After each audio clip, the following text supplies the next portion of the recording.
자, 마지막 시간입니다. 2시까지 하려겠는데 여러분 눈빛도 안 좋아서 안 되겠습니다. 그렇잖아요. 이렇게.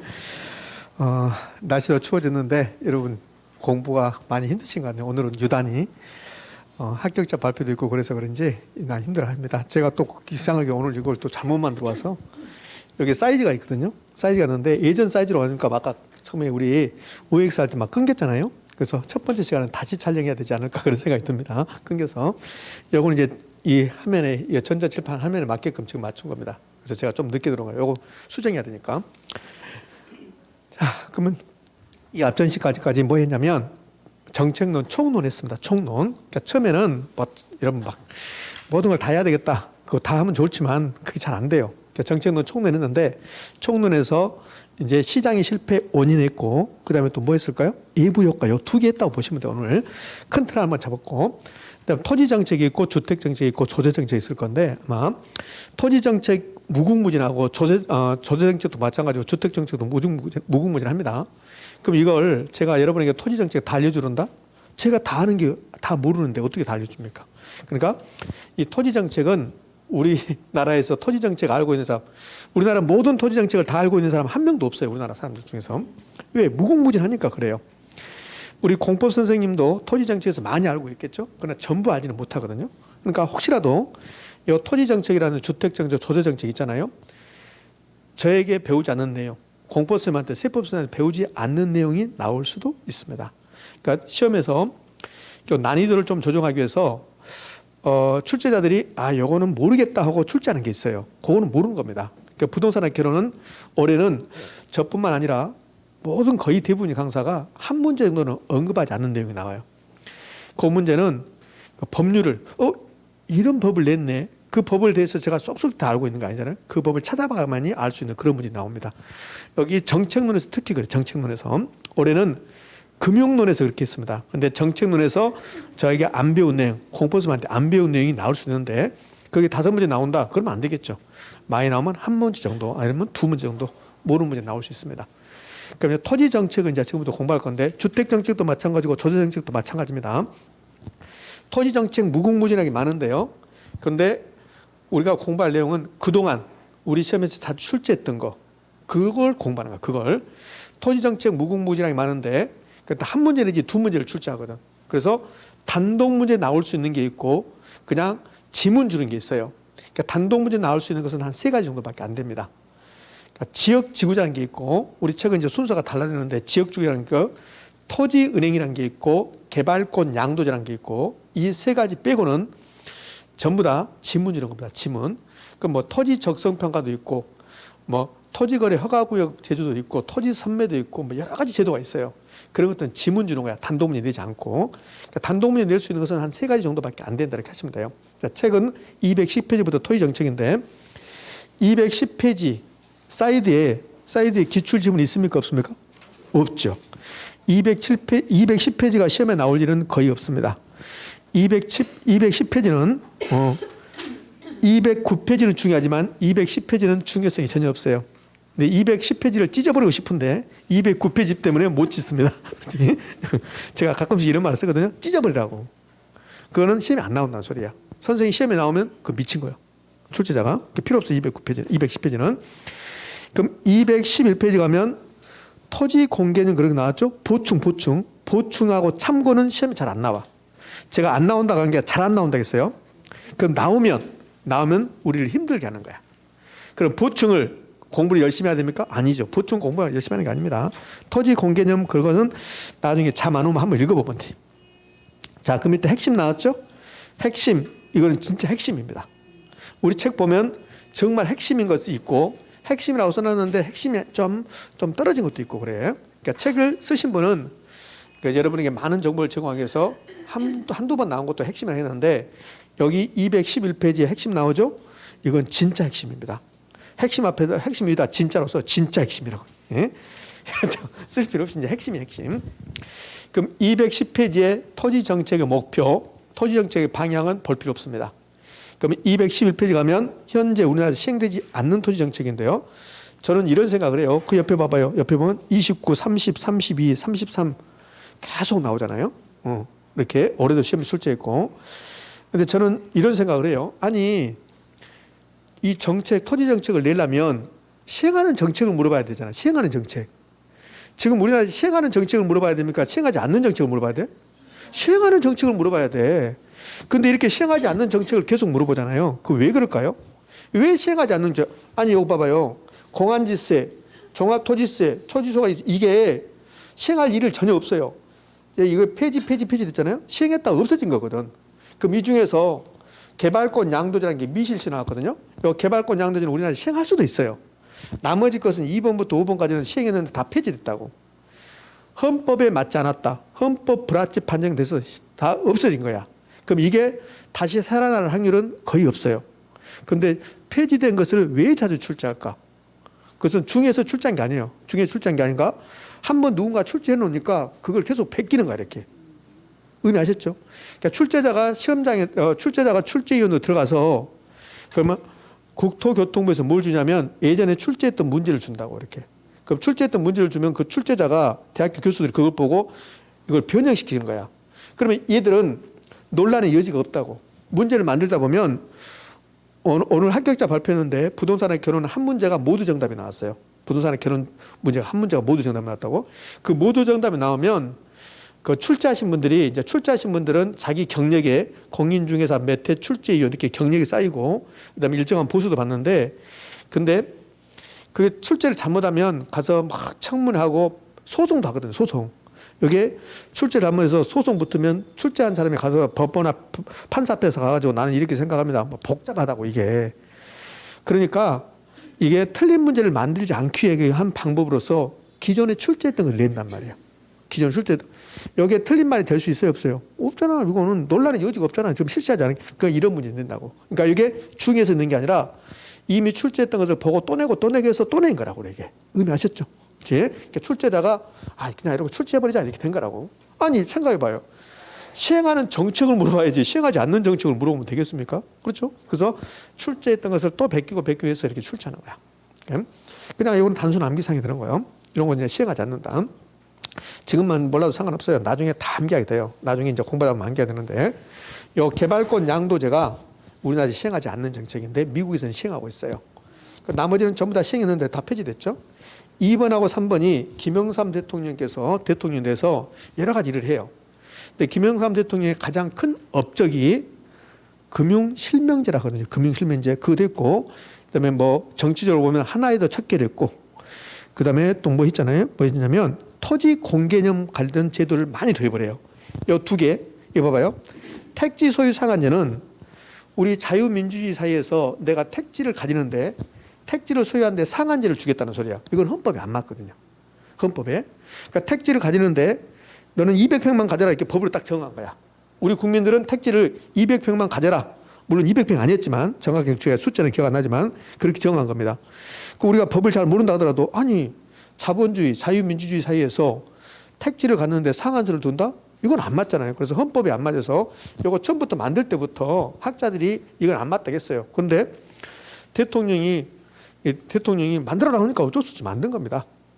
그런데 바로 헌법 불합치 판정. 그래서 이 법률이 폐지된 거죠. 요거 이제 암기상이 되는 겁니다. 제가 여러분에게 그냥 맨땅 헤딩식으로 암기상을 2개 줬네요. 첫 번째 시장이 실패 암기, 그다음 요것도 암기야. 그럼 암기하기 싫으면 하지 마세요. 하지 말고 나중에 요거 자연스럽게 암기돼요. 왜? 모의고사 나와서 틀려봐요. 그럼 암기하게 된가 안 된가? 이러면 암기하게 된다고. 자, 이건 실행하지 않습니다. 그러면 이제 토지정책에서는 토지정책 수단이라고 나와요. 정부의 시장 개입 방법인데 이거는 어마어마하게 중요합니다. 자, 봅시다. 토지정책은 정부가 토지시장에 개입하는 거야. 그 개입하는 방법이야. 시장 개입 방법. 근데 정부가 토지시장에 개입하는 방법은 무지무지네요. 엄청나게 많다고. 근데 이걸 학문적으로 3가지로 나눕니다. 첫 번째 직접 개입 방법과 두 번째 간접 개입 방법과 세 번째 토지용 규제라고 나옵니다. 자, 얘는 굳이 따지자면 별표 3개짜리입니다. 이거는 아주 단순합니다. 이것도 역시 암기상인데 그럼 직접 개입 방법, 간접 개입 방법, 토지용 규제가 있는데요. 토지용 규제가 무슨 뜻인가 시험에 안 냅니다. 그러면 이 토지용 기준을 거의 넣지 않고 직접 개입과 간접 개입 방법은 요거는 매우 빈번하게 출제. 별표 3개라니까요. 예? 그러면 직접 개입 방법이 뭐고 간접 개입 방법이 무엇인가를 지금부터 설명해 볼 건데 시험에서 직접 개입 방법의 뜻과 간접 개입 방법의 뜻은 물어보잖아요. 그 뭘 물어보냐면 이건 물어봐요. 이게 전부 다 토지 정책이거든요. 토지 정책인데 얘들은 직접 개입이고 요 밑에는 간접 개입이라는 소리야. 오케이? 그래서 직접 개입과 간접 개입을 구별하는 문제 이렇게 된단 말이에요. 이렇게 박스를 주고 나서 이 중에서 직접 개입은 몇 개입니까? 이런 식으로. 우리 경제론에서 유량과 저량 구별하는 게 있었죠? 그런 식으로. 직접 개입, 간접 개입 이제 구별하는 문제를 낸단 말이에요. 자, 그러면 직접 개입의 뜻과 간접 개입의 뜻을 좀 보게요. 이렇게. 여기가 우리 서울의 주택시장입니다. 서울의 토지시장입니다. 자, 이렇게 서울의 토지시장이에요. 시장. 그럼 토지시장도 있고 주택시장도 있을 거란 말이에요. 이게. 그럼 이제 직접 개입은 여기 수요자가 있고 이제 공급자가 있어요. 토지시장에. 그러면 정부는 시장 밖에 있는 거야. 밖에. 그런데 어떤 이유로 이 토지시장이 이제 실패해요. 자원배분이 잘못된 거야. 그러니까 이럴 수 있잖아요. 어떻게 되냐면 우리 주택을 건설하기 위해서는 뭐가 필요합니까? 토지가 필요하죠. 토지가. 그 주택을 건설하기 위해서 토지가 필요한데 이 토지를 이제 필요하단 말이에요. 주택을 건설하기 위해서. 그럼 이 토지를 국가가 직접 사. 국가가 직접 산다고. 그러니까 이 정부가 토지시장에 들어가서 직접 수요자 역할을 하는 거야. 수요자. 그걸 직접 개입이라고 한다고. 시장에 가면 수요자, 공급자가 있죠. 근데 정부가 이 시장에 개입하는 거, 이 시장에 개입하는 것을 정책 수단이라고 하는데 직접 개입 있고 간접 개입이 있는 거야. 그러면 이 토지가 필요하다. 그럼 국가가 이 토지를 직접 산다. 이건 직접입니까? 간접입니까? 직접. 시장에서 토지시장이 주택시장에서 국가가 또는 지방자치단체가 공기업이 직접 수요자, 공급자 역할을 한다. 그것을 직접 개입이라고 한다고. 그럼 국가가 이 토지를 가지고 있어요. 이 토지를. 자, 가지고 있다가 나중에 이 토지를 택지로 개발해서 팔아. 그러면 국가가 직접 파는 거죠. 그때도 직접 공급자 역할을 한다. 이걸 직접 개입을 한다고. 자, 간접 개입은 뭐가 간접 개입이냐면 간접 개입은 토지시장보다는 주택시장으로 설명한 게 좀 더 편해요. 자, 여기가 주택시장이라고 합시다. 그럼 직접 개입은 이제 뜻을 설명하고 간접 개입은 우리 서울에 주택이 100개가 필요, 100개가. 자, 공급이 이제 필요한 주택, 그러니까 필요한 수요가 100개입니다. 주택이 100채야. 근데 공급된 것은 80개밖에 공급이 안 돼. 다시. 제가 이렇게 다시 해볼게요. 미안합니다. 자, 주택시장이었습니다.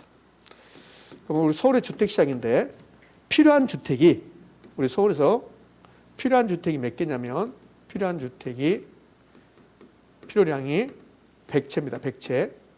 근데 공급된 것은 공급량이 80개밖에 공급이 안 돼요. 80채밖에. 그럼 20개가 부족하죠. 그럼 20개가 부족을 하면 정부가 직접 20개, 주택 20개를 공급해 줬다. 이거는 직접 개입일까 간접 개입일까? 직접 개입이야. 직접 개입. 근데 20개가 부족하니까 정부가 직접 공급한 게 아니라 현대건설을 불러요. 정부가. 현대건설을 불러서 뭐라고 하냐면 당신들이 주택을 건설해서 공급을 하면 우리 국가에서는 세금을 깎아줄게요. 보조금을 지급할게요. 이렇게 했다고. 그러면 국가가 직접 건설했습니까? 아니면 국가가 간접적으로 현대건설을 시켜서 공급했습니까? 간접적으로. 그걸 간접 개입이라고 한다고. 그러니까 직접 개입은 국가가 토지시장, 주택시장, 즉 부동산 시장에 직접 수요자, 공급자 역할을 하는 걸 직접 개입을 하고 간접 개입은 국가가 세금이나 보조금, 돈 가지고 시키는 거야. 이렇게 시켜서 간접적으로 하는 거. 이것을 간접 개입이라고 그래요.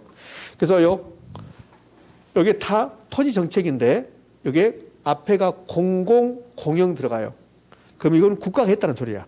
그러니까 공공, 공영 들어간 것은 다 직접 개입이야. 그럼 주차장도 민간 주차장이 있고 공영 주차장이 있죠. 공영 주차장 국가가 직접 저거를 공급하는 거잖아요. 국가나 지자체 등이.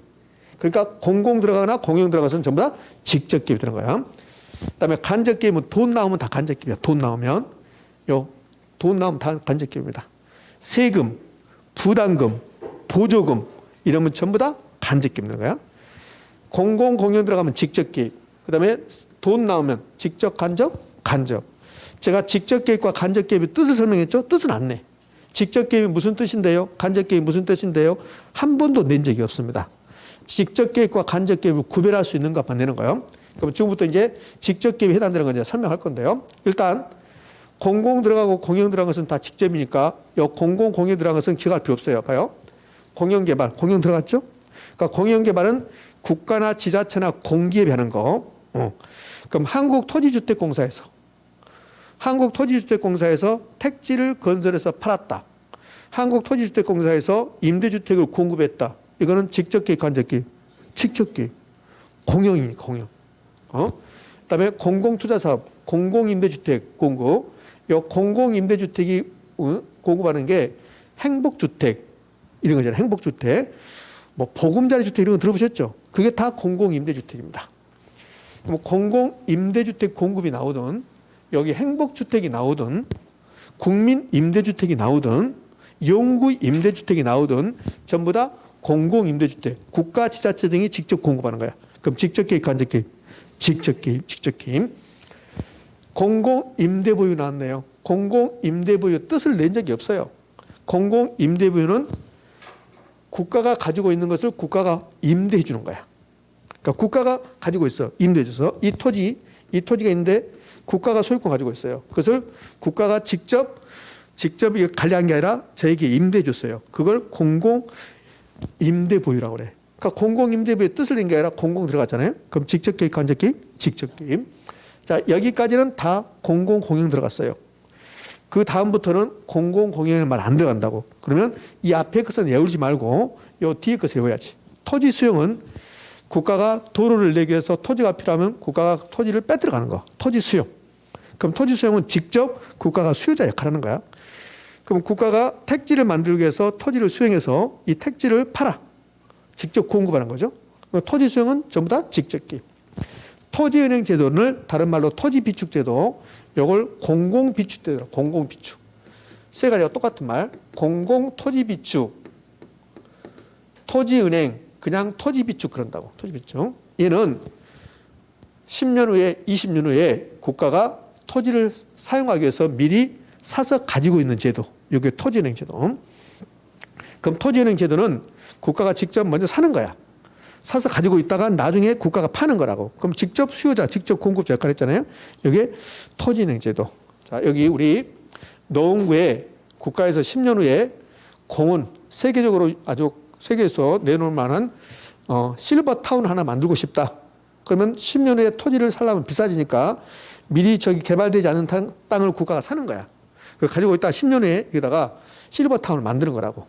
이런 것들이 토지은행 제도야. 토지은행 제도는 미래에 토지를 사용하기 위해서 미개발된 토지를 저렴하게 사서 가지고 있다가 나중에 국가가 풀어주겠다. 이런 것이 토지은행 제도. 그러면 살 때는 직접 수요자고 팔 때는 공급자가 되니까 이것은 직접 개입. 도시개발 사업, 도시재개발 사업 전부 다 국가가 하는 거거든요. 그러면 동탄 신도시 개발합니다. 동탄 신도시 도시개발 사업. 그럼 국가가 하는 거잖아요. 한국토지주택공사를 통해서. 그럼 미개발된 토지를 국가가 이렇게 사거나 또는 수용해서 택지 만들어서 공급하잖아요. 그 도시개발이죠. 도시재개발. 행복주택, 행복주택이 공공임대주택의 하나의 종류입니다. 그럼 행복주택이 나오든 영구임대주택이 나오든 전부 다 이거는 직접 개입되는 거죠. 임대료 규제와 분양가 규제는 아직 우리 시험에 출제하지 않았습니다. 여기까지는. 자, 여기는 나중에 이거 배울 때 설명할 거고, 여기 토지은행부터 해서 여기 행복주택까지, 여기까지는 암기사항이 되는 거예요. 그럼 직접 개입 방법은 여기 무슨 많은데 우리가 암기해야 될 것은 토지 수용, 토지은행, 도시개발사업, 도시재개발사업, 행복주택 이 정도까지. 자, 나중에요. 토지은행 제도를 배우다 보면 아, 이건 직접 개입이구나 금방 알게 돼요. 토지 수용, 국가가 직접 도로를 내기 위해서 가져가는 거, 빼들어가는 거죠. 그 수요자 역할하는 거지. 요 토지 수용은 직접 빼들어가지만 토지은행은 국가가 개인에게 가서 그런다고 파세요 그런다고. 국가가 저 땅이 필요하다 그럼 파세요 그런다고. 자, 이 땅이 국가가 필요해요. 토지 수용은 먼저 가서 파세요 그런다고. 그러니까 토지 소유자가 안 판다고 그래. 그래 알아서 수용합니다 이렇게 하는 거고, 토지은행 제도는 파세요 그러면 판다 그러면 사는 거고 안 판다 그러면 안 사는 거고. 이렇게 토지은행. 토지은행이든 토지 수용이든 정부가 직접 수요자 공급자 역할을 하는 겁니다. 그럼 이거는 직접 개입이 되는 거죠. 그럼 간접기입은 돈 나오면 간접기입이야. 그럼 이제 세금, 조세인데 세금이 안 나와요. 취득세라고 나옵니다. 취득세를 딱 던져줘요. 그러면서 직접 기입이냐 간접 기입 물어봐요. 돈 나왔죠? 직접 간접? 간접. 종부세라고 시험에 안 나오죠? 종부세는 줄임말 종합부동산세. 종합부동산세. 세금이잖아요. 그럼 직접 간접? 간접. 각종 부담금. 요 부담금에서 요 각종 부담금 있는데 이런 게 나와요. 농지 전용 부담금, 뭐 개발 부담금 나온다고. 앞에가 무슨 말이 들어가든 요 부담금으로 끝나버리면 돈이라냐 돈. 그러면 간접기입. 그다음에 보조금. 보조금 중에서 가장 대표적인 게 임대료 보조해 준다고. 나중에 이제 임대료 보조. 그럼 이제 요 보조금 임대료 보조잖아요. 직접 개입, 간접 개입에서 가장 시험에 잘 나온 게 이겁니다. 임대료 보조. 임대료 보조가 6번인가 나와요. 임대료 보조가 직접 기입이냐 간접 기입이냐. 그다음에 많이 나온 게 토지은행입니다. 요 토지은행이 직접 기입이냐 간접 기입이냐를 5번인가 냅니다. 자, 금융지원 돈이네요, 돈. 그다음에 요 대부 비율, 총부채 상환 비율. 얘도 국가가 개입하는 겁니다. 대부 비율을 높여라 낮춰라. 대부 비율을 높이면 돈을 많이 빌려주는 거고, 대부 비율을 낮추면 돈을 조금만 빌려주는 거고, 총부채 상환 비율도 마찬가지입니다. 총부채 상환 비율을 높이면 돈을 많이 빌려주겠다는 소리고, 총부채 상환 비율을 낮추면 돈을 조금만 빌려주라 이 말이에요. 그러니까 국가가 대부 비율, 총부채 상환 비율 조정해서 은행에다가 이야기하는 거야. 대부 비율 몇 %까지만 해라 이렇게 한다고. 은행한테 이제 간접적으로 하는 거야 이렇게. 이거 다 간접기입이죠. 여러 가지 정보를 제공해 줍니다. 간접기입니다. 정보 제공. 부동산 가격 공시라고 있어요. 부동산 가격 공시. 공시지가 있다고. 표준지 공시가 뭐 개별 공시가 이런 게 있는데 주택 가격 공시합니다. 여러분이 살고 있는 아파트, 단독주택 전부가 다 가격을 공시해요. 그 가격 공시에서 이 정도 가격이 적정한 가격입니다. 이렇게 알려주는 거야. 그게 정보 제공이야. 그러면 정보 제공이 나오든 부동산 가격 공시 나와요. 부동산 가격 공시. 이 부동산 가격 공시라고 나옵니다. 그러면 이게 부동산 가격 공시가 정보 제공해 주는 거야. 그 부동산 가격 공시에서는 직접 개입입니까? 간접 개입입니까? 간접 개입. 이렇게 하는 거예요. 요건 이제 암기사항이 들어간 겁니다. 자, 이 두 가지 직접 개입, 간접 개입 구별하시면 되고 토지 이용 규제, 법률적 강제 수단인데 토지용 규제의 뜻과 토지용 규제가 무엇이 있습니까? 요거는 한 번도 출제한 적이 없어요. 제가 한번 토지용 규제를 지금 설명할 건데요. 토지용 규제 문자 그대로 토지 이용을 규제한대요. 자, 제 땅이 이렇게 있습니다. 땅이 있는데 이 지역은 자연 경관이 매우 수려해요. 이렇게 산이 이렇게 있고, 그다음에 이렇게 하천이 아주 멋진 하천이 지나가고 여기에 호수가 있고 이렇게 있습니다. 제 땅임 여기. 근데 여기다가 제가 자연 경관이 매우 수려해서 여기다가 염색 공장을 하나 만들고 싶어요. 염색 공장. 내 땅이니까. 근데 국가가 여기를 자연환경 보존지역으로 지정해. 자연환경 보존지역. 이 보존지역이니까 개발할 수 있을까 없을까? 거의 없겠죠. 이 자연환경 보존지역 이런 데는 염색 공장 이런 거 못 들어옵니다. 내 땅인데 내가 연탄 공장을 하고 있는 거야. 그러니까 서울 예각에서 연탄 공장을 하고 있는데 저기 양평 쪽으로 이제 옮기고 싶어. 얘가 지금 양수리 양평 쪽입니다. 그럼 내 땅 있는데 여기다가 연탄 공장 하고 싶어요. 근데 자연환경 보존지역입니다. 연탄 공장 할 수 있을까 없을까? 없어요. 그럼 봐봐요. 내 토지를 이용하려고 하는데 정부가 규제합니까 안 합니까? 하잖아요. 내가 여기다 연탄 공장 하고 싶다, 염색 공장 하고 싶다. 내 토지 이용을 하는데 정부가 규제하잖아요. 이게 토지용 규제입니다. 그럼 토지용 규제할 때 가장 대표적인 게 지역지구제입니다. 공보쌤한테 배웠잖아요. 용도지역, 용도지구, 용도구역 배웠습니까? 배웠잖아요. 여기가 개발제한구역이 지정돼봐요. 그럼 개발제한구역이 용도구역입니다. 그럼 개발제한구역이 지정되면 여기다가 건물 못 짓습니다. 그럼 내 토지용을 규제하잖아요, 정부가. 여러분 땅이 이 땅이에요. 국가가 여기 그린벨트 지정해. 국가가 자연환경을 보존하기 위해서 내 땅은 그린벨트 지정했다. 나는 국가가 너무 좋아. 이런 사람은 거의 없습니다. 그렇잖아요? 여기 토지용 규제입니다. 그러니까 토지용 규제의 뜻을 낸 게 아니라 한 번도 내지 않았고 토지용 규제의 가장 대표적인 게 지역지구제입니다. 지역지구제는 용도지역, 용도지구, 용도구역이 지역지구제입니다. 여기 예를 들어서 용도지역은 자연환경 보존지역, 그다음에 용도구형 그린벨트. 그러면 내가 할 수 있는 것은 거의 없습니다. 농사만 지어야 돼. 이게 토지형 규제입니다. 내 땅에다 뭐뭐 하고 싶은데 국가가 그거 하려면 인가받아라. 그거 하려면 허가받아라. 여기다 건물 지을 때 내 마음대로 건물 지을 수 있어요? 없어요? 없잖아요. 국가한테 허가받아잖아요. 그러니까 허가받아라, 인가받아라. 다 국가가 규제하고 있잖아요. 건축 규제. 건축 규제는 영종률은 몇 %까지 해라. 건폐율은 몇 %. 공법 선생님한테 영종률, 건폐율 얼추 들으셨죠? 그게 다 건축 규제입니다. 도시계획. 내 땅인데 이렇게 국가가 도로를 낸대. 도로요? 그럼 내 땅을 약간 이렇게 포함해서 도로를 낸대. 그럼 여기다 할 수 있는 거 하나도 없어요. 도시계획 시설에 저촉이 되잖아요. 그럼 국가가 여기다가 도로를 내겠다 정하는 순간 내가 할 수 있는 거 하나도 없습니다. 그게 도시계획. 자, 지구단위 계획도 마찬가지입니다. 여기 전부 다 토지형 규제입니다. 그러니까 토지형 규제가 뭐가 있습니까? 이거 한 번도 낸 적이 없어요. 다만 이 두 가지 직접 계획과 간접 계획 구별하는 것은 매우 중요하다는 거. 자, 오늘 공부한 것 중에서 이제 별표 3개짜리 하나 나왔습니다. 물론 예부 효과도 별표 3개에 가깝지만 3개는 아니에요. 한 2개 정도 됐습니다. 3개. 자, 이게 토지 정책 수단이고 이제 큰 틀에서 봤으면 이걸 하나씩 공부하는 거야. 그럼 이거 하나씩 공부하는데 이 중에서 이 토지 정치 이렇게 많은 것 중에서 1번 타자로 토지 정치 지금 공부하고 있는 거예요. 1번 타자로 중요한 게 지역지구제입니다. 그럼 지역지구제를 저에게 자세히 배우겠습니까? 공포스님한테 자세히 배울까? 공포스님한테.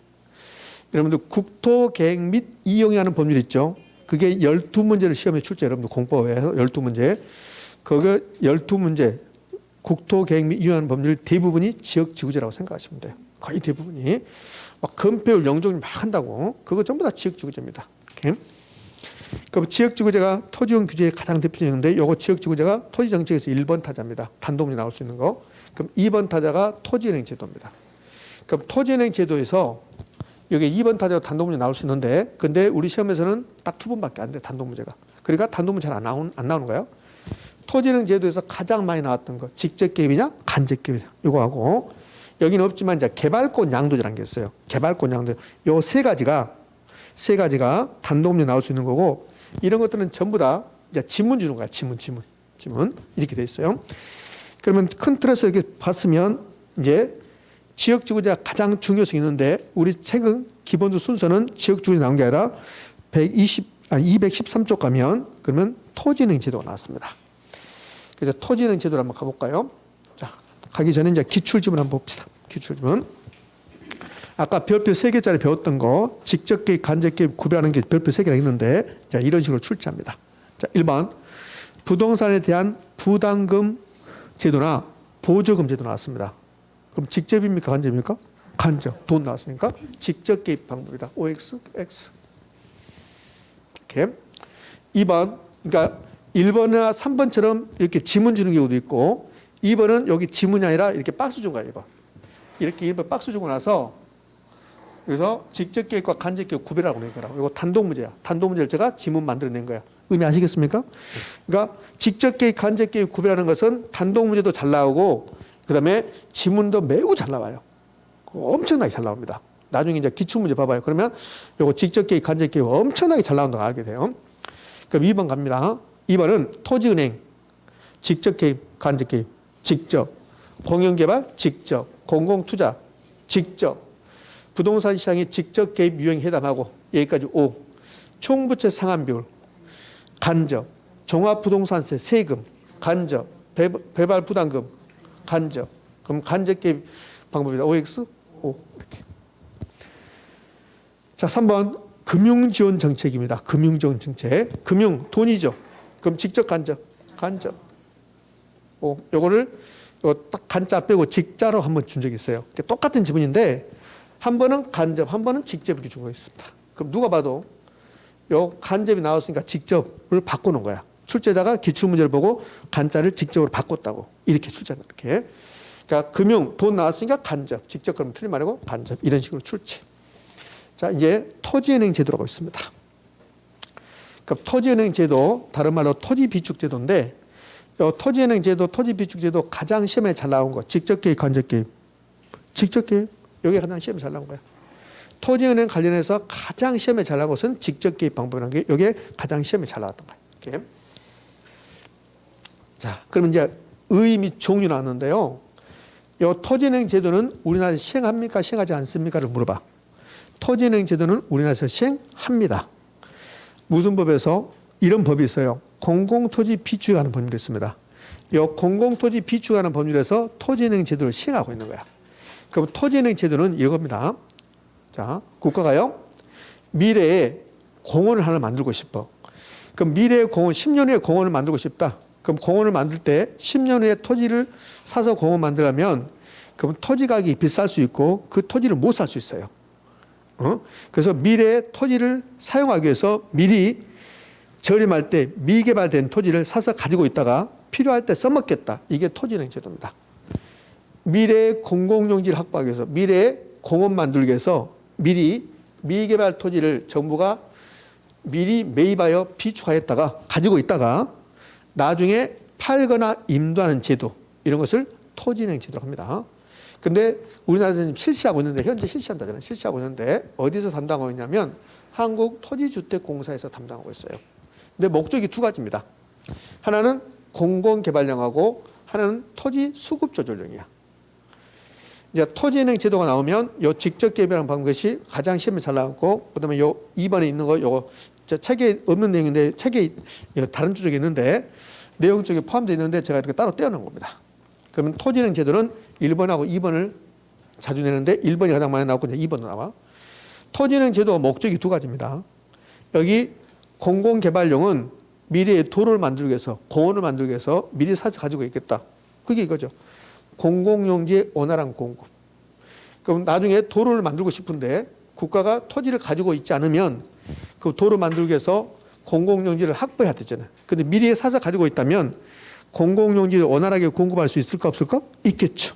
또 하나는, 자, 우리 노원구예요. 이건 노원구인데 10년 후에 우리 노원구에 인구가 약 20만 유입될 것 같아. 그 10년 후에 인구가 20만 유입되면 아파트 엄청나게 필요하겠죠. 그러면 아파트 건설하기 위해서 토지, 택지가 필요하다고. 택지가 필요한데 노원구 땅은 이렇게 한정돼 있잖아요. 그럼 인구가 20명이 늘어나면 아파트 단지 이렇게 아파트를 건설해야 돼. 그럼 아파트 건설하기 위해서 택지가 필요해, 택지. 그럼 택지가 필요한데 땅을 만들 수는 없으니까 택지가 필요하면 그럼 토지 수요가 증가해서 토지 가격이 막 올라가겠죠. 그 투기적 현상이 발생한다고. 그걸 대비해서 국가가 이 땅을 가지고 있는 거예요. 이렇게 미리 사서.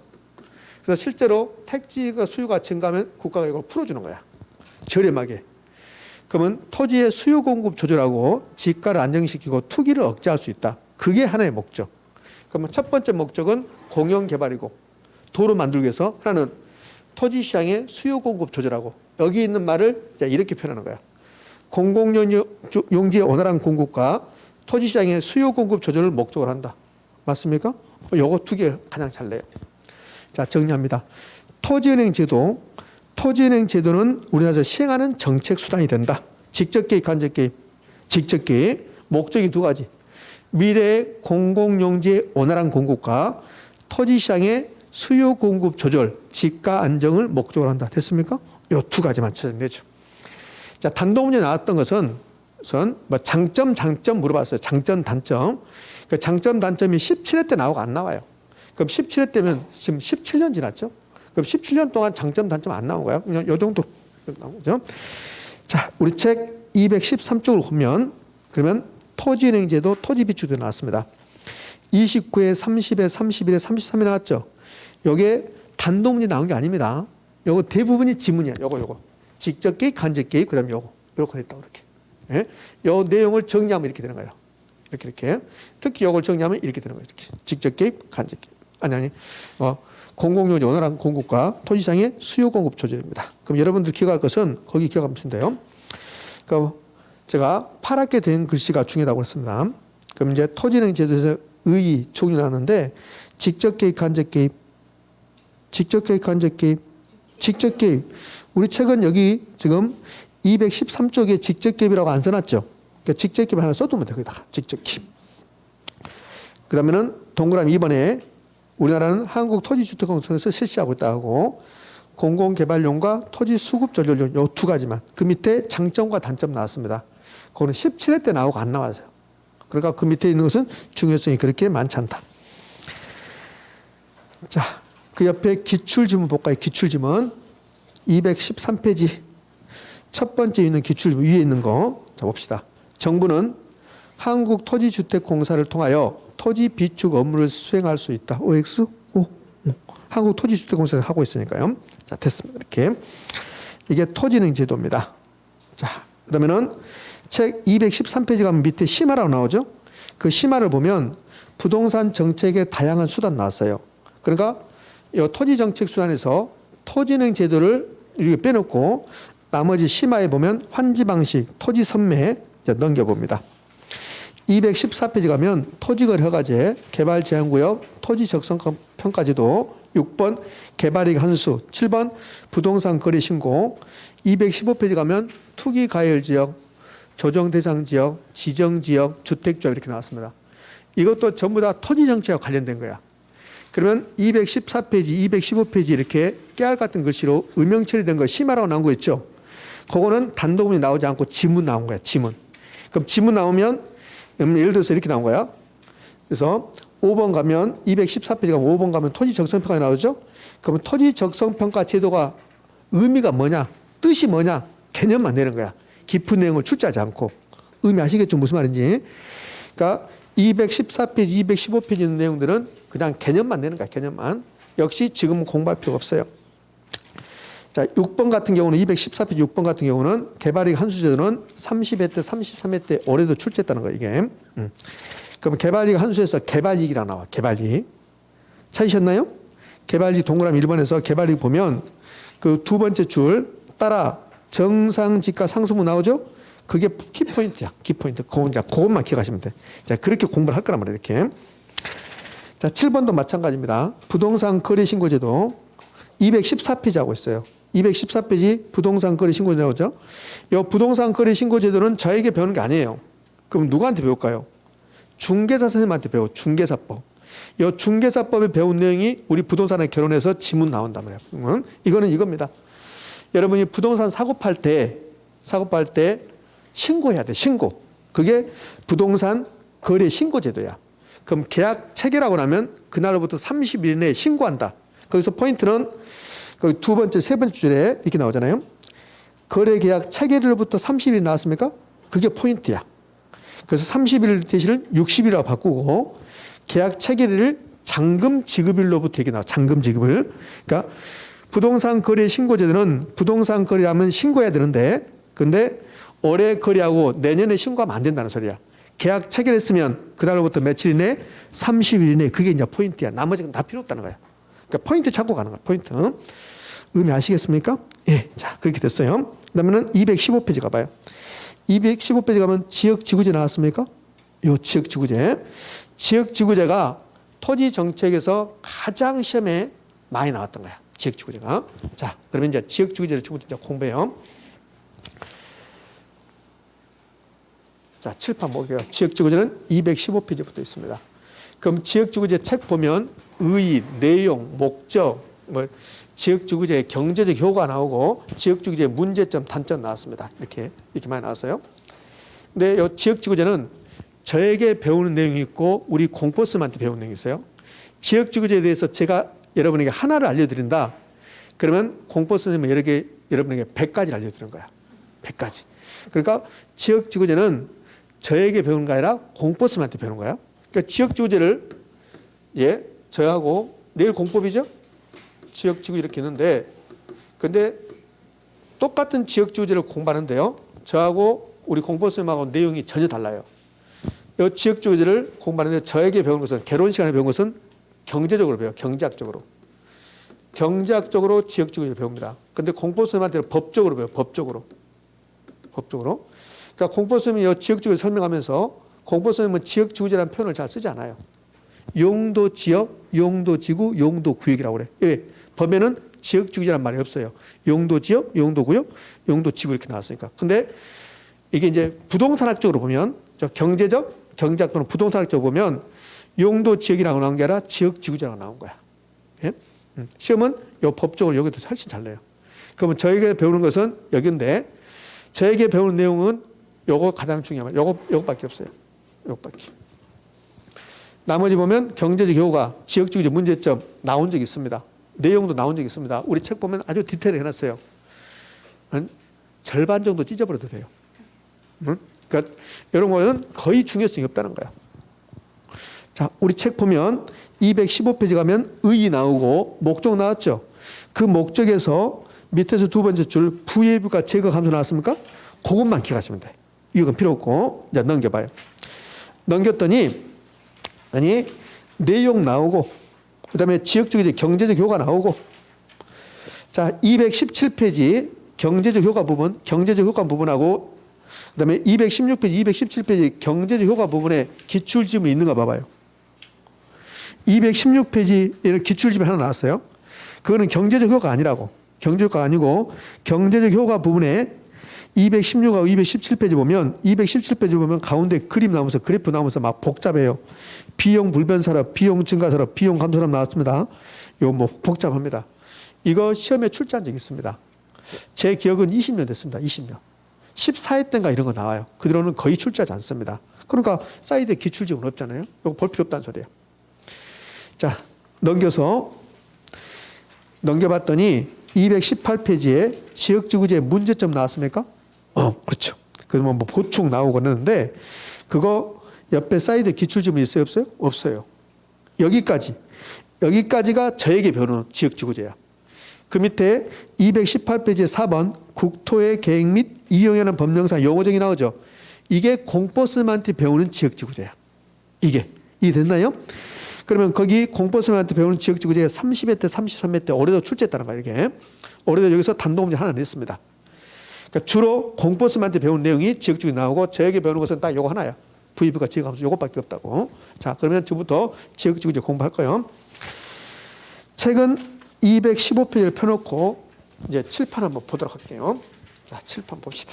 215페이지 써놓고 제가 이제 그림을 좀 그려볼게요. 자, 이쪽에다 한번 그림 그릴 거예요. 아까 제가 이런 그림 그렸어요. 자, 여기 토지가 하나 있다 이렇게. 근데 이 토지가 있는데 이 토지 주변에 이렇게 멋진 산이 이렇게 있고, 예? 자, 시내가가 있고, 그다음에 호수가 있고, 예? 그다음에 여기 이제 논밭이 있는 거죠. 논밭. 자, 논밭이 이렇게 있습니다. 그럼 누가 봐도 여기는 자연 경관이 매우 수려해요. 여기다가 모텔 짓고 염색 공장 만들고 이렇게 하면 될까 안 될까? 안 되겠죠. 그러니까 이런 지역이 있는 거예요. 이렇게 이런 지역이 있습니다. 그러면 이 지역의 토지 이용을 하는데 이 토지 이용을 사적 주체에게 맡겨요. 사적 주체, 이 토지 이용을 사적 주체에게 맡깁니다. 정부가 개입하지 않고 사적 주체는 개인에게 맡기겠다는 소리. 개인에게. 제가 이 토지를 가지고 있어요. 저는 염색 공장을 하고 있습니다. 그래서 저는 여기다 염색 공장을 하고 싶어요. 그럼 사적 주체에게 맡기면 제가 여기다 염색 공장 할 수 있을까 없을까? 있어요. 정부가 개입하지 않았다.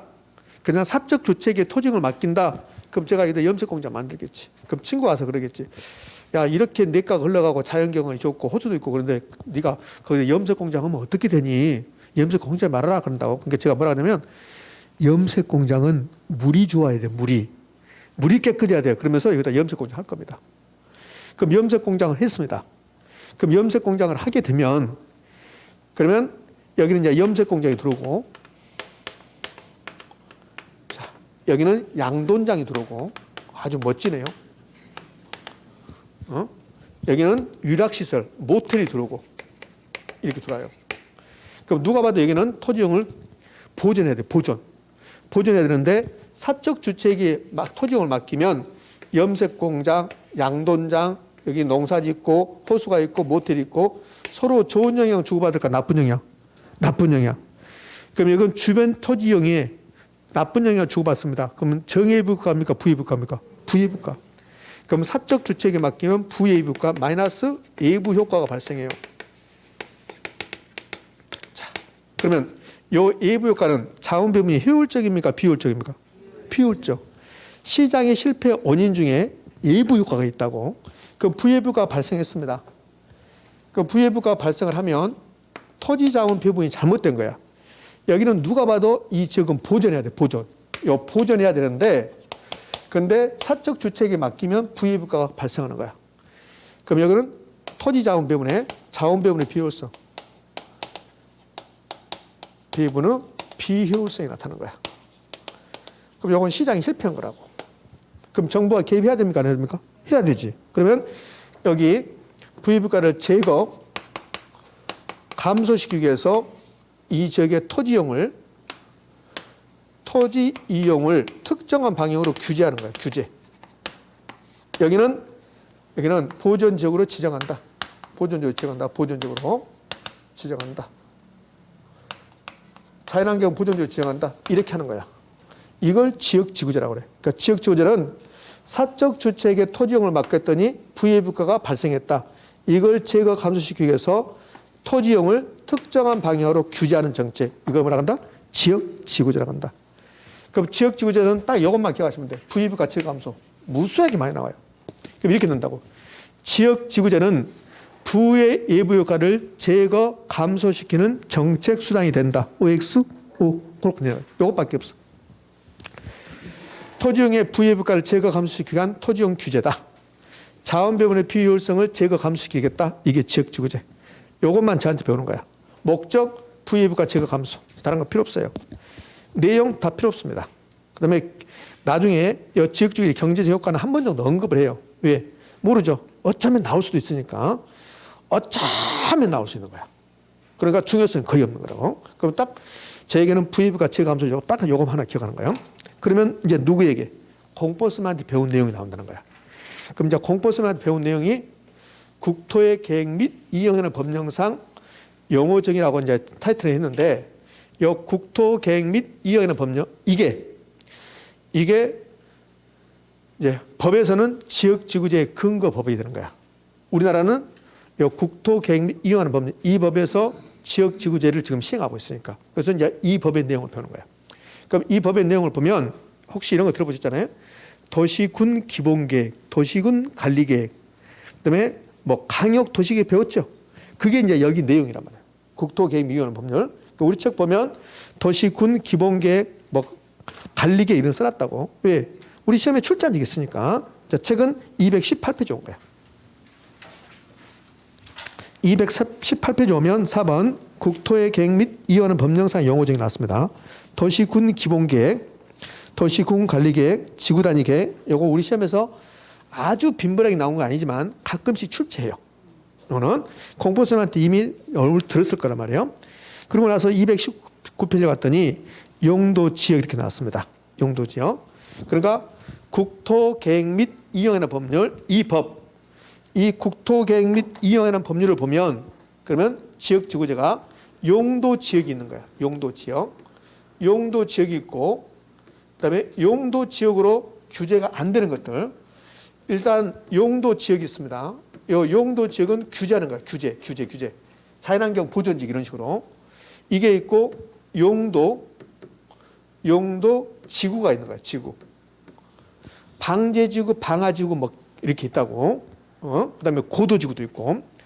고도지구는 건물 짓는데 일정 높이까지 짓지 마세요. 이게 고도지구야. 그럼 우리 서울에서 고도지구가 있는 데가 어디 같아요? 가장 대표적인 게 저기 김포공항 있는데 방화동 가면 높은 건물이 하나도 없어요. 다 낮은 건물이라고. 거기가 고도지구입니다. 그러면 내가 방화동에 토지가 있다. 30층짜리 건물 짓고 싶다. 국가에서 짓게 한다 못한다? 못한다. 여기 용도지구가 지정됐어. 고도지구가 지정됐어. 그럼 이거 다 토지형 규제입니다. 그다음에 개발제한구역이겠죠. 이거 용도구역이라고 한다고. 혹시 공포 선생님께서 용도구역 몇 개라고 말씀하시던가요? 아직 그거 안 가겠습니까? 개발제한구역이 있어요. 개발제한구역. 그부터 해서 5가지가 있습니다. 뭐 수산자원 보호구역, 시가 조정구역에서 5가지 있는 거예요. 요게 국토계획 및 이용하는 법률에서 이야기하는 지역지구제입니다. 그러면 요 국계법이 우리 시험에 나오는데 주로 이거 나와요. 용도지역. 올해도 용도지역을 물어봤습니다. 용도지구, 용도구역까지는 물어보면 안 돼요. 왜? 1차만 공부하신 분 있으니까. 2차까지 공부하신 분은 이런 거 나오면 다 맞춰요. 2차까지. 근데 1차만 공부하신 분들은 공법을 안 배우니까 요거 모른다고. 그럼 만약에 용도지구하고 용도구역을 아주 1차에 디테일하게 물어봤다. 그럼 출제자가 1차만 공부하신 분들은 맞추지 마라. 그 소리랑 똑같아요. 그러니까 주로 용도 지역을 내는 거야. 올해도 용도 지역에서 매우 쉽게 하나 출제했습니다. 물론 수험생들은 어려웠겠지만 제 입장에서 매우 쉽게 출제했습니다. 그럼 봐요. 용도 지역은 도시지역, 관리지역, 농림지역, 자연환경보전지역. 이걸 도관농자라고 해요. 도관농자. 도관농자. 이 지문이 4번인가 5번인가 나와요. 어떤 식으로? 국토계획 및 이용에 관한 법률에서는 용도 지역이 도시지역, 관리지역, 농림지역, 자연환경보전지역이 있다. 이렇게. 됐죠? 그럼 이제 이렇게 4가지 있는데 이 4가지 중에서 자연환경보전지역을 잘 물어볼까? 도시지역을 잘 물어볼까? 도시지역을 잘 물어보겠지. 도시지역. 그래서 도시지역을 또 물어보는 거야. 그러니까 이런 거요. 용도 지역은 여기 용도지구, 용도구역은 이제 펴버리고 그럼 용도 지역은 일단 4개로 나눈다는 거야. 어떻게 4개 나누냐면 그러면 도시지역이 있다. 관리지역이 있다. 농림지역이 있다. 자연환경보전지역이 있다. 이건 도관농지라고 그래. 근데 도시지역은 또 나눠지는 거야. 이렇게. 도시지역은 주, 상, 공, 녹이야. 도시지역은 주거지역, 상업지역, 공업지역, 녹지지역이라고. 이걸 주상공록이라고 그래. 올해 시험은 다음 중 도시지역에 속한 거 그랬어요. 그래서 답이 녹지지역. 녹지지역이 도시지역이야. 이렇게. 그러면 이거 도시지역은 주, 상, 공, 녹 이렇게. 주거지역은 또 나눠져요. 상업지역도 나눠집니다. 공업지역도 나눠집니다. 녹지지역도 나누어집니다. 여기 도관 농자 있는데 도시지역 관리지역은 세분돼요. 나눠진다는 거야. 농림지역하고 자연환경보지역은 나눠지지 않습니다. 이렇게. 그럼 도시지역이 세분되는데 도시지역은 세분됐잖아요. 주, 상, 공, 녹으로. 이게 또 세분돼. 그럼 여기 주상, 공, 녹 중에서 녹지지역을 잘 물어본 게 아니라 주거지역을 잘 물어본다고. 주거지역을. 그럼 주거지역은 전일준으로 나누죠. 전용주거지역, 일반주거지역, 준주거지역. 전일준. 상업지역도 나눠죠. 공업지역도 나눠지고 이렇게. 근데 시험에 가장 많이 나왔던 거 여기 용도 지역 중에서 공법 내용인데 우리 부동산에 결혼해서 가장 많이 나왔던 게 이겁니다. 전용 주거지역과 일반 주거지역 비교하는 거. 이게 시험에 가장 잘 나왔어요. 물론 올해는 녹지 지역에서 답이 됐지만 자 그러면 전용 주거지역과 일반 주거지역 우리 이거 배우기 전에 전용 주거지역, 일반 주거지역 이런 말을 들어보셨다고. 근데 이게 도대체 무슨 차이인가는 모르지. 일반인들에게 전용 주거지역과 일반 주거지역이 뭐야? 그러면 일반적으로 주거지역. 여기는 전용적으로 주거지역. 이렇게 대답할 수는 있지만 아주 정확하게 대답하지 못하겠죠. 여러분들 여기 공부하기 전에는 전용 주거지역과 일반 주거지역 들어봤지만 이게 어떤 차이가 있는가 그것을 모르잖아요. 그래서 이걸 잘 냈다고 우리 시험에서. 여러분 시험에 나올 수도 있습니다. 제발 나와라.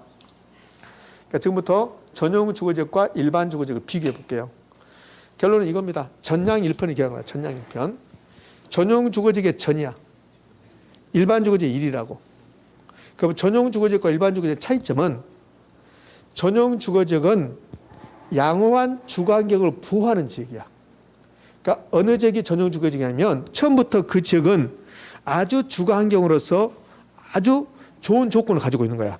그래서 주거환경을 양호한 주거환경을 보호하기 위해서 그래서 지정하는 지역이 전용 주거지역이야.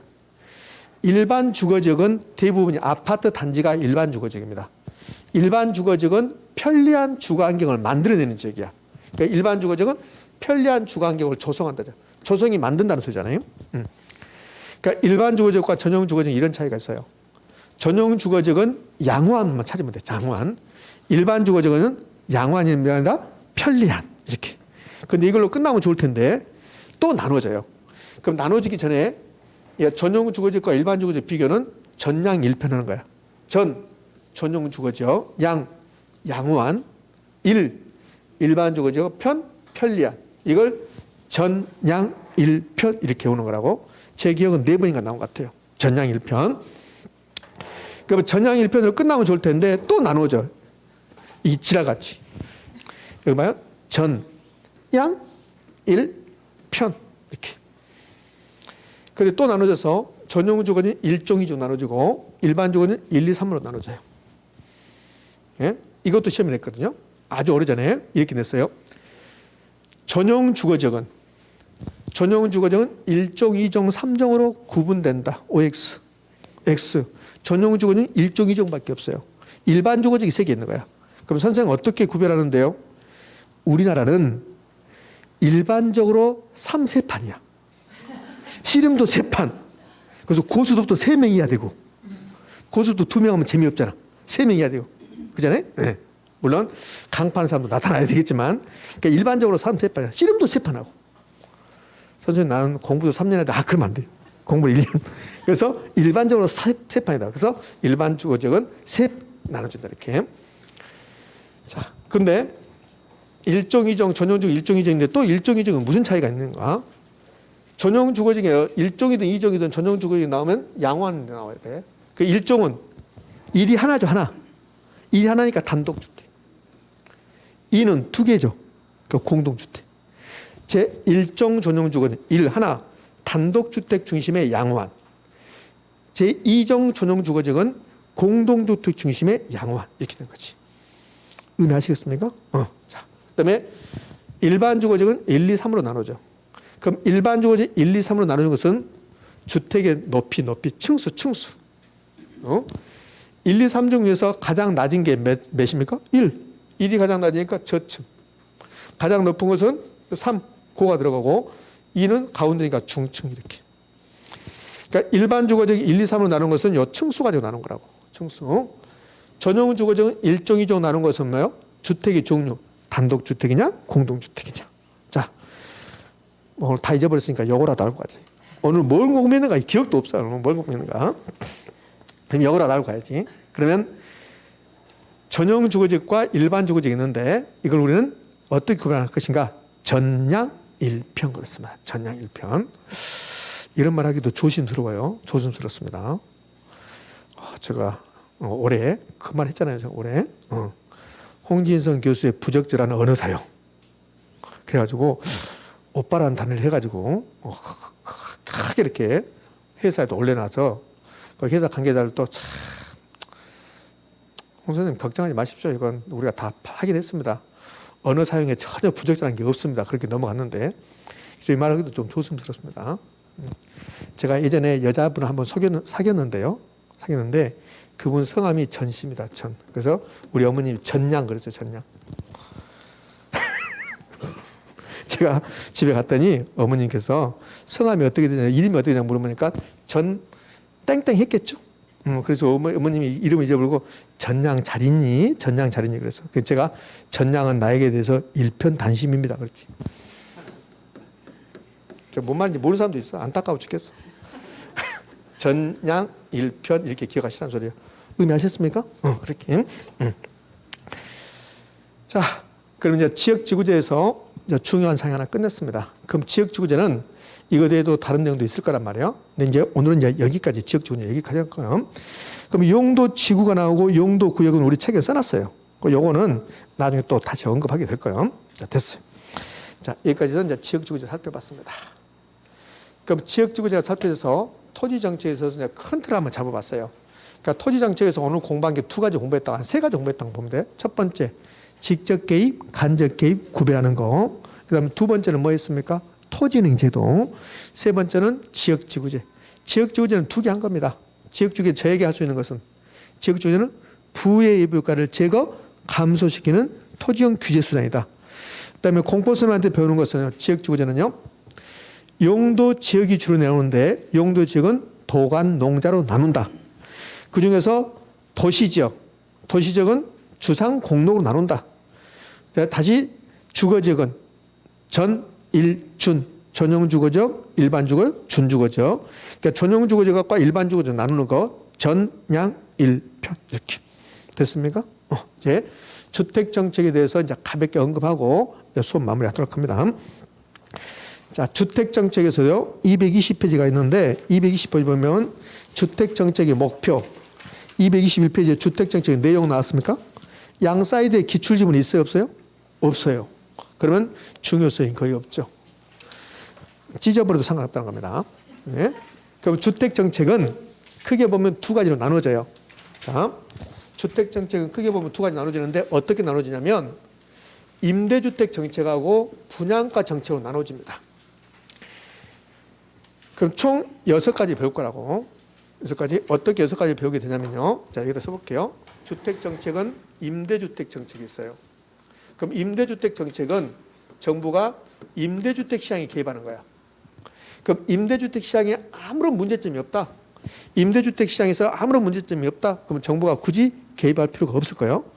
그럼 임대주택 정책은 임대주택 시장에 어떤 문제점이 있다. 이걸 해결하기 위해서 정부가 임대주택 시장에 개입한 것이 임대주택 정책이야.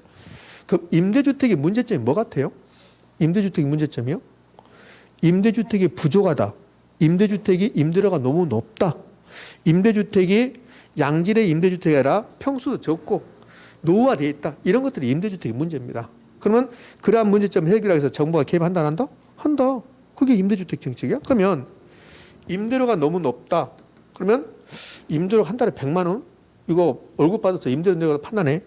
그래서 정부가 임대료를 직접 정해주자. 이게 임대료 규제입니다. 임대료 규제.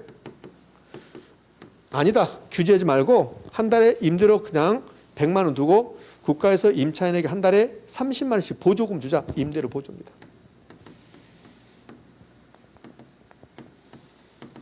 자, 세 번째는 아니다.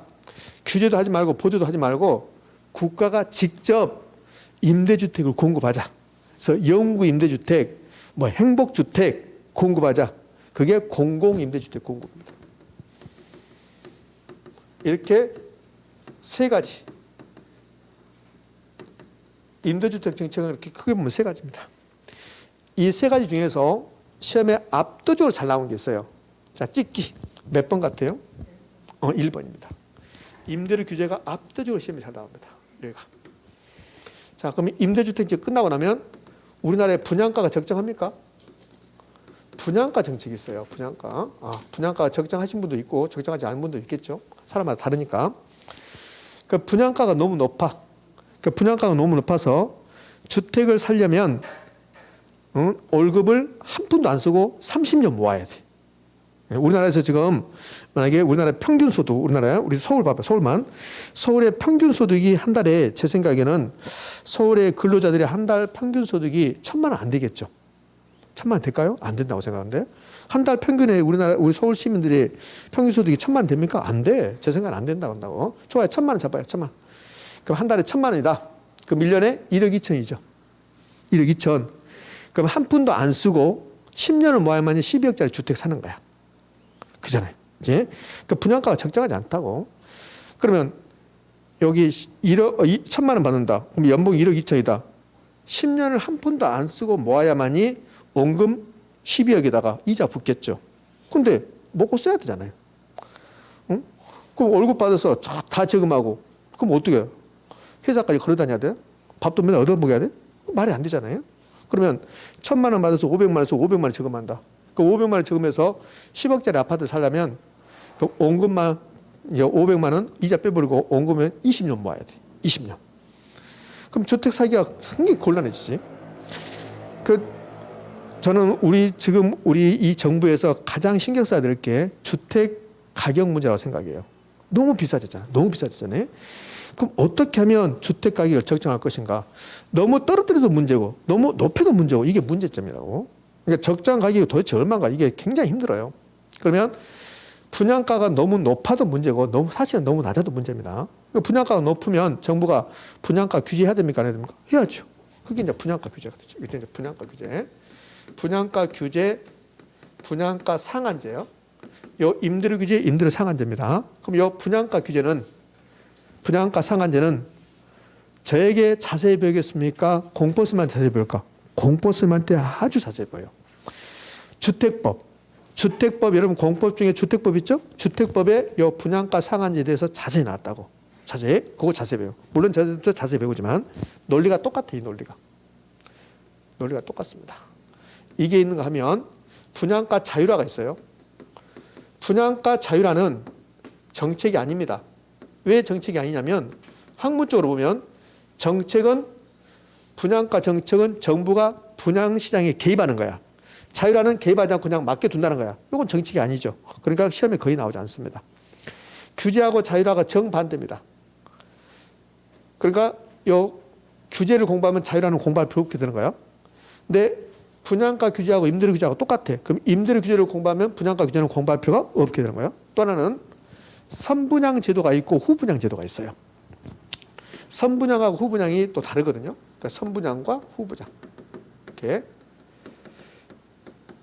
이렇게 해서 총 6가지 사항을 배우는 게 주택정책입니다. 그럼 6가지 중에서 시험에 많이 나오면 어쩌다 한 번씩 2문제 나와. 그렇지 않으면 1문제라고. 그 중에서 가장 잘 나온 게 뭘까?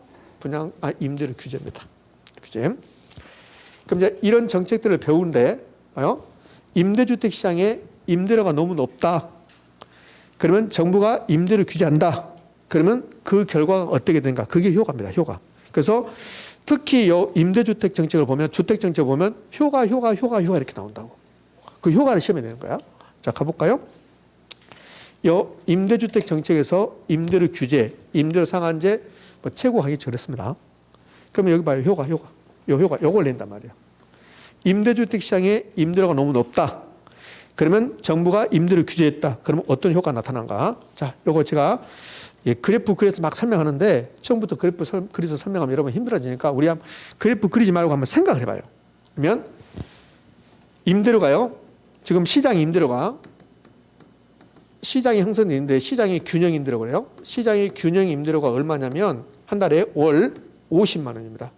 월 50만 원. 이게 적정하다면 정부는 개입하지 않아요. 이게 너무 높으니까 정부가 시장의 임대료 요 50만 원보다 낮은 수준에서 임대료를 규제합니다. 이걸 규제 임대료라고 해요. 규제 임대료. 그럼 규제 임대료가 월 30만 원입니다. 30만 원. 그러면 여러분이 임차인이라고 해봐. 임차인. 그럼 임차인이면 50만 원 내야 되는데 정부가 30만 원을 규제했습니다. 그럼 임대주택의 수요가 증가하겠습니까? 감소하겠습니까? 증가합니다. 증가. 자, 그다음에 임대인이라고 봐. 임대인. 여러분이 임대인이라면 한 달에 50만 원 받아야 되는데 정부가 30만 원을 규제합니다. 그러면 30만 원까지 받아야 돼. 그럼 임대인 입장에서는 수지타산이 맞아요? 안 맞아요? 안 맞지. 그럼 수지타산이 맞지 않으면 임대주택에 대해서 수선 유지를 잘 해줄까 안 해줄까? 안 해줘요. 302호에서 도배장판 새로 해주라고 하니까 지금도 충분히 살 수 있어요. 그냥 샀어요. 그런다고. 그러면 수선 유지를 잘 안 해주는 거야. 지금 효과하는 거야. 효과. 단기적 효과가 장기 효과가 나오는데 시험은 주로 장기를 냅니다. 시험에서는 장기 단기 나누지 않고 주로 장기를 내는데 수선 유지를 안 해줍니다. 그러면 질적 수준이 떨어지는 겁니다.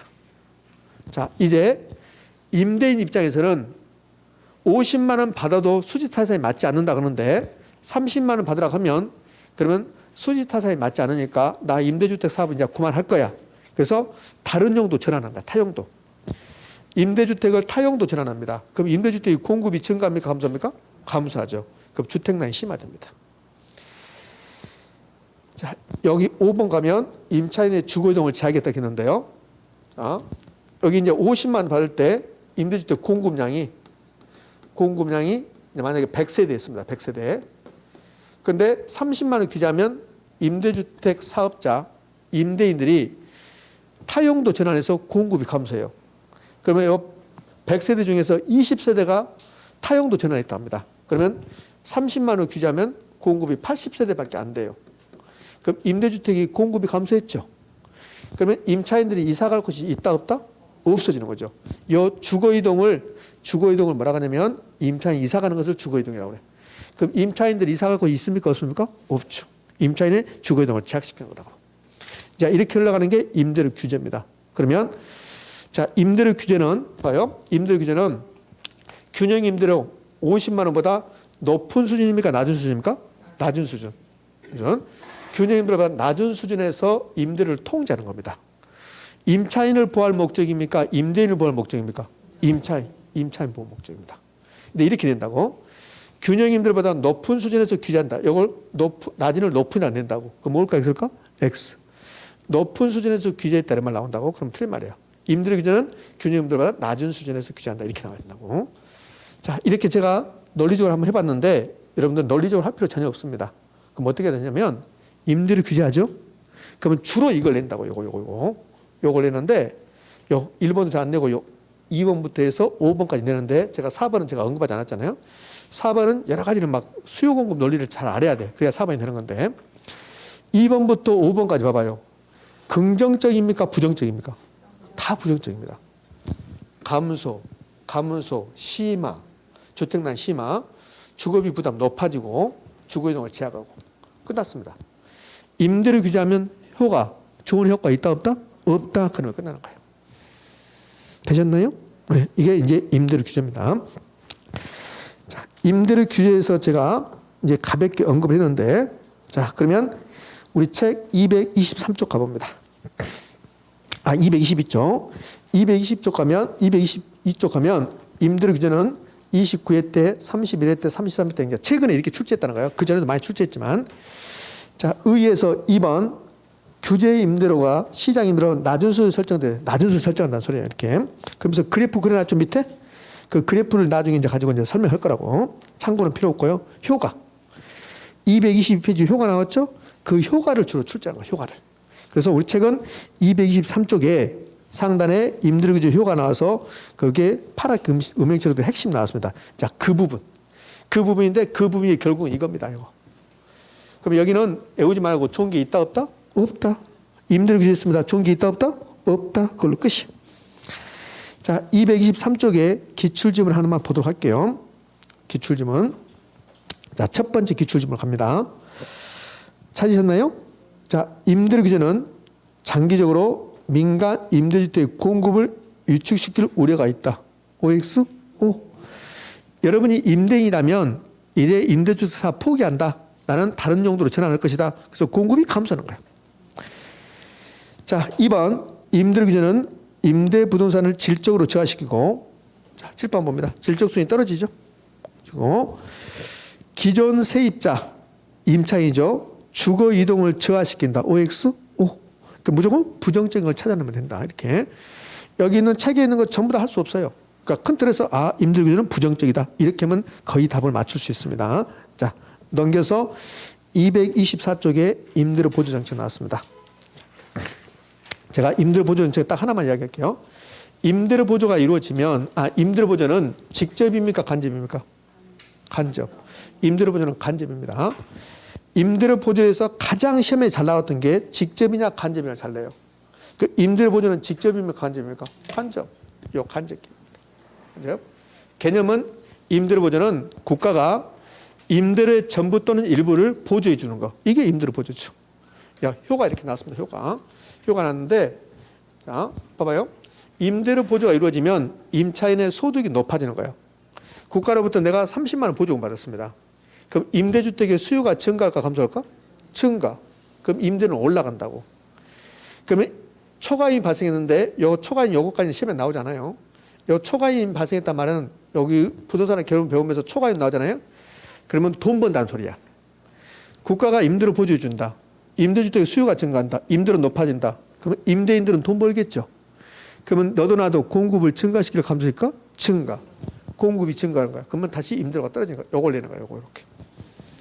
그럼 임대료 보조가 이루어지면 그러면 단기적으로 임대료 상승하지만 장기적으로 임대료는 뭐 한다? 하락한다. 요걸 낸단 말이에요. 자, 기출지문 봐요. 자, 오늘 마무리합니다. 정부가 임차인에게 임대료를 직접 보조해 주면 단기적으로 시장 임대료는 상승하지만, 여기 단기적으로 임대료는 상승하지만 장기적으로는 임대료를 낮추게 된다. 장기적으로 임대료가 하락하게 된다. OX? O? 이렇게 됐습니까? 네. 자, 여기까지 해서 오늘 정책론을 큰 틀에서 봤습니다. 물론 조세 정책은 제가 언급하지 않았습니다. 자, 이제 오늘은 여기까지 마무리할 건데요. 자, 끝나지 않았고 제가 오늘 여러분에게 책 기본서 읽는 법, 사이드에 기출지문이 있으면 중요하고 없으면 그냥 제껴도 된다는 거. 파랗게 돼 있는 글씨가 포인트가 된다는 거. 자, 이거 봅시다. 예, 너무 많이 갔네. 자, 핵심 정리 볼까요? 오늘 시장의 실패 원인, 요거는 이제 암기사항인데, 요 시장의 실패 원인은 중요한데, 차츰차츰 요거 외운다. 그럼 시장의 실패 원인 중에서 오늘 최소한 뭘 알아야 된다? 독점하고 예부 효과는 알고 가야 된다. 독점이 불안정인데 예부 효과. 자, 예부 효과 나왔습니다. 이제 핵심 정리 두 번째 예부 효과. 예부 효과 되려면 세 가지 나와야죠. 의도하지 않고 제3자입니까? 당사자입니까? 제3자. 시장기록을 통하고 통하지 않고 통하지 않고 생산활동과 소비활동이 나타나는데 정의의物가하고 부의物가가 있단다. 특히 부의物가를 시험에 잘 내는데 부의物가는 사회적 비용을 증가시킨다. 자, 편익은 반대니까 편익은 지금 보지 말고 부의物가가 발생하면 과잉생산, 과소생산, 과잉생산한다. 그럼 정부가 규제해야 됩니까? 보조금 지급해야 됩니까? 규제. 중과세, 부담금 부과한다. 그럼 부의物가에 대해서 규제를 하면 생산비가 증가하고 공급이 감소해서 가격은 높아질 것이다. 시장 개입 방법. 시장 개입 방법에 직접 개입, 간접 개입 있었어. 간접 개입. 직접 개입 공공 들어가고 공영 들어가는 거. 그럼 여기까지는 공공 들어가는 게 기억할 필요 없고 토지 수용, 토지 은행, 도시개발 사업, 도시재개발 사업, 행복주택 이런 것들이 뭐다? 직접 개입이다. 간접 개입 돈 나오는 거, 세금, 부담금, 보조금. 여기 보면 세금 안 들어간 거, 아니 돈 안 들어간 거, 대부비를, 총부지 상환비는 돈이 안 들어갔습니다. 그래도 직접 개입이고, 아니 간접 개입이고, 정보 제공도 간접 개입이다. 지역 지구재는 저에게 배우는 것은 부의物가를 제거, 감소시키는 정책 수단이고, 국계법에서는 전양1편, 전이 뭡니까? 전용 주거지역, 양은 양호한 주간격 1, 일반 주거지역 편, 편리한 주간격 보, 전양 1편. 오케이. 자, 전용 주거지 몇 개로? 2개로. 어떻게 2개? 1종, 2종. 1종은 단독주택, 2종은 공동주택. 됐습니까? 임대를 규제했습니다. 그럼 임대를 규제하면 좋은 게 있다 없다? 없다. 질적 수준이 떨어진다. 공급 감소한다. 주택난이 심한다. 주거 이동을 제약시킨다. 됐죠? 오케이. 자, 오늘은 여기까지 정리하도록 합니다. 네. 자, 다음 주는 이제 투자론 이렇게 이제 공부해 볼 거예요. 쏙쏙들이 다 지금 기본서를 하지 않고 있습니다. 자, 지금은 책을 봐서는 잘 안 되니까 가서 동영상을 한 번 더 보는 게 중요성이 있다. 됐습니까? 예, 이건 마지막 시간 좀 길어졌습니다. 자, 고생하셨고요. 다음 주 12월 달에 보도록 합니다. 자, 그럼 수고하셨습니다.